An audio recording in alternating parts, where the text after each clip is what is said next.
Should believers use AI to create Christian content? That is our topic for today. And this is the day 2 of my 30-day talking to camera challenge, where I am trying to become a more articulate communicator to help you. And this question, why does it matter? Why does it matter if AI is creating content for us? Why does it matter in a lot of different areas of our life? AI makes things easier. We can Google things or search on AI faster than maybe calling a person. Why does it matter? So I've been thinking about this a lot, especially creating content online and knowing that AI can churn out so much content so much faster than any human being, that it doesn't need to eat, it doesn't sleep, it doesn't get tired. And we won't get into the aspects of hosting the AI generation. But the question that we're asking today, should Christians care? Does it matter that people are using AI to create specifically Christian content? And I would say we need to be very careful with this question, because everything we consume and everything we create is forming us. We are being formed by the things we consume. We are being formed by the things that we create. And I just wonder if you've ever considered that AI is entirely devoid of the Holy Spirit. AI is based on patterns, and it's just a code, machine language that is churning out this information. I've heard prayers written by AI. I've heard sermons written by AI. Content is written by AI every day. And what do we do with that? AI is completely devoid of the person. Essentially, there is no creator or creative energy going into the content if it's simply generated by AI. A story. There was a day, probably last month, that a real good friend of mine, we go back years, decades, sent me this post that she had seen on Facebook. And I started reading it, and it was about a guy who had been reading his Bible that day and wanted to share something from a verse that he had, it said, really impacted him. Well, as I started reading it, I could tell this is completely AI generated. I couldn't get past that. And so I recently, like this morning, I'm not going to tell you who the guy is on Facebook. I went to his site, his Facebook profile, and for yesterday, he had essentially posted 5 of those types of pieces of content. They sounded exactly the same because he's using AI to generate them. It's the formula, it's the pattern. And once I tell you what to look for, you can't unsee it.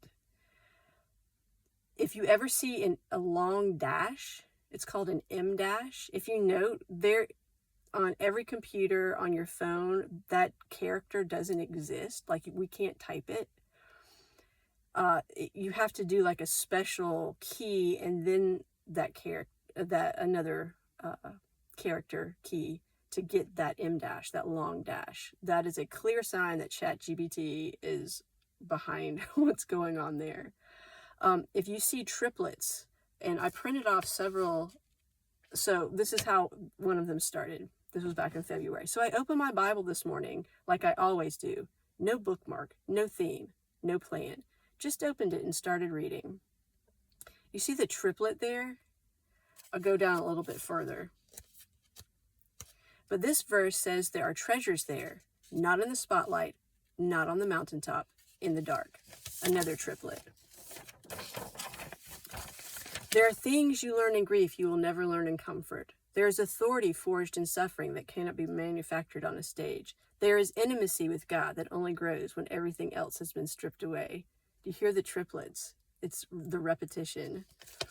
We can go on and on and on. Which means even in the dark, you are not lost. Even in the valley, you are not anonymous. Even in the waiting, heaven knows exactly who you are. You can't unsee these things. This is totally generated by AI because nobody is going to put this many triplets in their writing. And it keeps going and going. The very scary thing to me is this post got 17.8 thousand likes, has 1.7 thousand comments, and was shared 7.8 thousand times. And it was completely AI generated.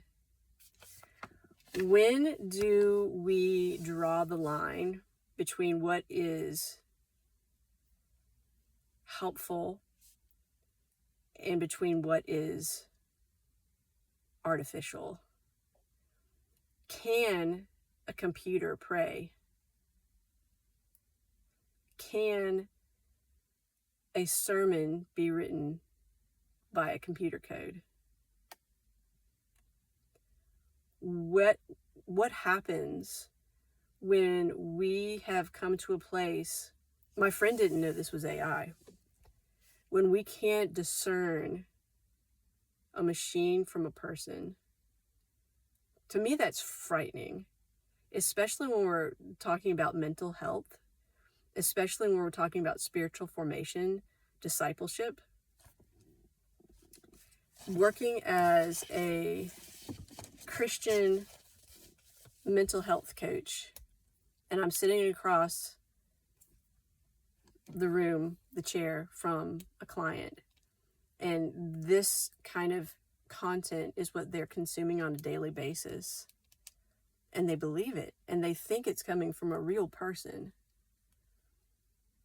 It's no wonder to me that our country is in the state it's in. It's no wonder that our churches are in the state that they're in.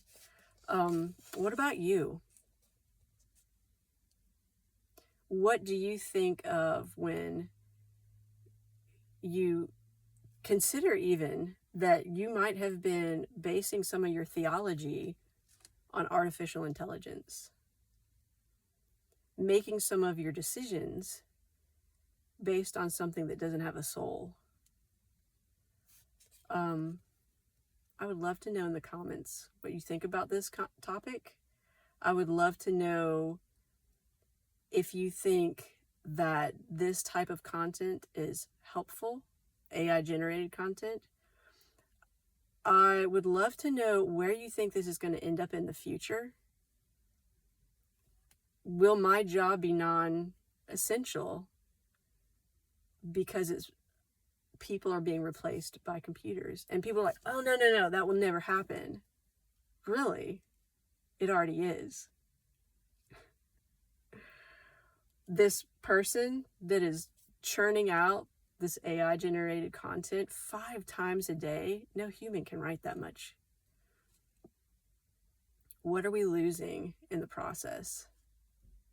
So please follow to grow this like-minded community of believers that are wanting to be intentional about living out their faith. And I hope you have a beautiful day. Until next time.